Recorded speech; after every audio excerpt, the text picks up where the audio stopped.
The gathering hall of the Thousand Claws fell silent when Arya Voss walked in. Not the respectful silence reserved for elders or champions, but the primal hush that descended when something dangerous entered a room full of prey. She was human, pale skin, dark hair pulled back in a practical braid, wearing the standard gray jumpsuit of a Federation diplomat. Nothing about her screamed threat, yet every species in that hall, from the towering Krellin to the swift Vexari, felt their ancient instincts scream warnings their civilized minds tried to ignore. Arya had grown accustomed to it over her 5 years among the galactic community.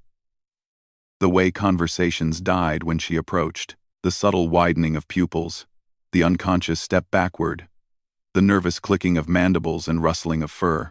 Humans had been welcomed into the Federation with open arms and trembling hands, a species too valuable to reject, too terrifying to fully embrace. The summit was being held on Thessara Prime, a world of endless forests and diplomatic tradition. Representatives from 40 species had gathered to discuss the Outer Rim Crisis pirate raids that had decimated trade routes and left entire colonies vulnerable. 3 months of debate had yielded nothing but circular arguments and territorial posturing. Arya took her assigned seat at the far end of the chamber, isolated as always. The Krellin ambassador, a species that resembled bipedal bears with iridescent fur, pointedly turned away. The insectoid Vexari clicked their disapproval. Only the Thessarans, the hosts, offered polite nods, though even their fox-like faces couldn't hide the tension in their whiskers. She opened her datapad and began reviewing the morning's proposals, ignoring the stares. Humans had learned patience in the decades since first contact. They had learned to move slowly, speak softly, and pretend not to notice when entire rooms rearranged themselves to keep maximum distance. "Excuse me?" The voice was high-pitched, curious rather than afraid. Arya looked down to find a Thessaran cub, no more than 6 standard years old, staring up at her with enormous amber eyes. His russet fur was still fluffy with youth, and his tail swished with unbridled curiosity. Kiro. An adult Thessaran rushed forward, reaching for the cub. "Forgiveness, Ambassador Voss." He slipped away from the youth quarters. "I'll remove him immediately." "It's fine," Arya said, keeping her voice gentle. She'd learned that too, how to modulate her tone, so it didn't trigger flight responses. "Hello, Kiro." The cub tilted his head, studying her with the blunt assessment only children possessed. "You're the human." "I am. Everyone says you're scary." The adult Thessaran made a strangled sound of horror, but Arya smiled slightly. "Children, at least, we're honest. What do you think?" Kiro stepped closer, apparently immune to the instincts that paralyzed his elders. He circled her chair, examining her from every angle with scientific curiosity. "You don't look scary. You look soft, weak, even. No claws, no fangs, no armor or venom glands." "That's true, but everyone's afraid anyway." He stopped in front of her, those amber eyes far too perceptive. "Why?" Arya considered her answer carefully. Around them, the gathering hall had gone deathly quiet again, every species straining to hear this conversation. "What do you know about apex predators?" "Kiro?" The cub's ears perked forward. "They're at the top of the food chain, the strongest hunters." "Do you know what makes them apex predators?" Kiro frowned, thinking, "Being big? Having sharp teeth?" "Sometimes," Arya said. "But not always. On my world, the apex predator for millions of years wasn't the biggest or strongest. It wasn't the one with the sharpest claws or the deadliest venom."